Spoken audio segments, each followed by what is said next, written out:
Hello friends, बघूया history and development of medicine and chemistry. अगदी शॉर्टमध्ये जे ॲन्शियंट सिव्हिलायझेशन होते ते काय करायचे की थेरॅपेटिक प्लांट्स आणि मिनरल्स याला यूज करायचे for treatment. Then in 450 BC term medicine system, पहिल्यांदा ही मेडिसिन सिस्टीम इंट्रोड्यूस केली. कोणी केली? हिपोक्रेटने केली. त्याच्यानंतर in 1853 Henry produces quaternary morphine.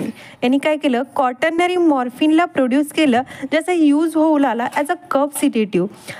त्यांनी काय केलं? मॉर्फिन आणि मिथिल आयोडाईडला हिट केलं आणि काय झालं तर there is a formation of quaternary morphine. Okay. Then in 1840 nitrous oxide, ether and chloroform we are used for tooth removal. ठीक आहे. तेव्हा काय व्हायचं की टूथ रिमूव्हलसाठी कशाचा यूज झाला? नायट्रस ऑक्साईड, इथर आणि क्लोरोफॉर्मचा. त्याच्यानंतर इन 1864 बार्बिच्युरिक